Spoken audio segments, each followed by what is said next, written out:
Bapak-bapak, ibu-ibu, para suster, saudara-saudariku, umat Kristiani dimanapun Anda berada, tentu juga anak-anak yang terkasih di rumah, salam jumpa berkah dalam. Ya, saya Romanto Swati dari Gereja Kristus Raja Bajiro, yang ingin mengajak Anda sekalian untuk menanggapi kehadiran Tuhan, sapaan Tuhan, merenungkan sabdanya, dan nanti kita mohon berkatnya. Kita awali dengan membuat tanda salib, tanda kemenangan Tuhan. Dalam nama Bapa dan Putra dan Roh Kudus. Amin. Tuhan sertamu dan sertamu juga. Hari ini tanggal 14 September kita merayakan Pesta Salib Suci. Akan kita renungkan sabda Tuhan dari Injil Santo Yohanes bab 3 ayat 14 sampai dengan ayat 17. Tidak seorang pun yang telah naik ke surga selain daripada Dia yang telah turun dari surga, yaitu Anak Manusia. Dan sama seperti Musa meninggikan ular di padang gurun, demikian juga Anak Manusia harus ditinggikan, supaya setiap orang yang percaya kepadanya beroleh hidup yang kekal. Karena begitu besar kasih Allah akan dunia ini, sehingga Ia telah mengaruniakan anaknya yang tunggal, supaya setiap orang yang percaya kepadanya tidak binasa, melainkan beroleh hidup yang kekal. Sebab Allah mengutus anaknya ke dalam dunia, bukan untuk menghakimi dunia, melainkan untuk menyelamatkannya oleh Dia. Demikianlah Injil Tuhan. Terpujilah Kristus.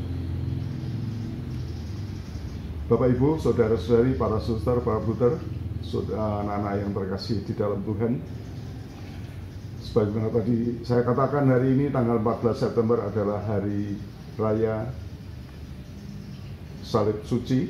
Kita secara khusus memberi penghormatan kepada salib Tuhan kita Yesus Kristus. Kisahnya diawali pada abad keempat.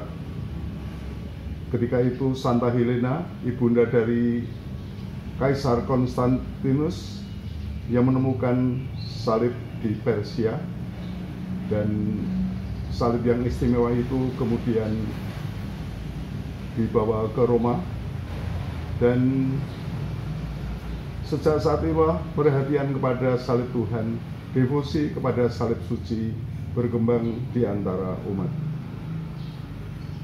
Dan sungguh kita yakini betapa salib merupakan ungkapan kasih Tuhan kepada kita semua. Di dalam buku yang disebut buku Direktorium tentang Kesalian Umat dan Liturgi yang diterbitkan oleh Vatikan, di sana dituliskan kesalian umat cenderung memajukan penghormatan salib. Mereka menatap juru selamat yang tersalib.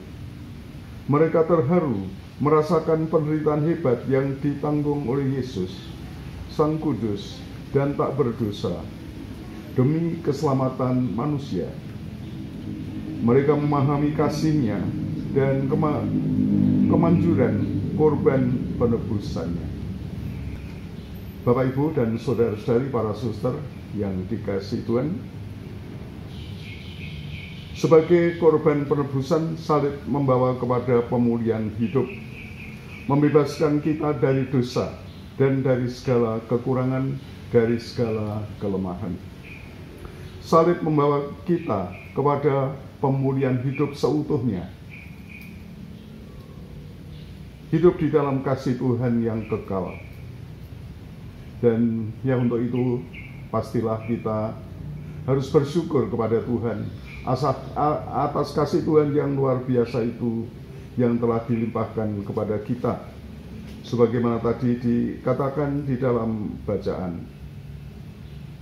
Karena begitu besar kasih Allah akan dunia ini, sehingga Ia telah mengaruniakan anaknya yang tunggal, supaya setiap orang yang percaya kepadanya tidak binasa, melainkan beroleh hidup yang kekal.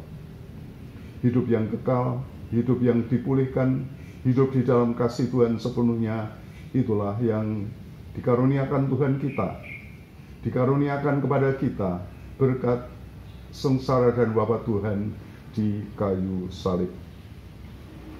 Ya, maka sekali lagi pantaslah kita memandang salib dengan penuh syukur, kita memandang salib dengan penuh kepercayaan, kita memandang salib dengan hati terbuka, dengan penuh kerendahan hati untuk menimba rahmat penebusan yang mendatangkan pemulihan atas kehidupan kita.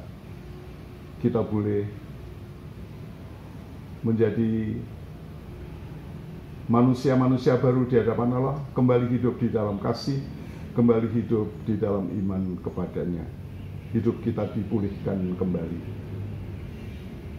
Ada kata-kata yang menarik dari salib, dari Tuhan Yesus ketika tergantung di kayu salib. Ya, pada akhir hidupnya Tuhan Yesus bersabda, sudah selesai. Pengorbanan diri Tuhan sudah selesai. Seluruh karya keselamatan telah selesai. Penderitaan yang berlangsung begitu menyakitkan dan lama telah selesai.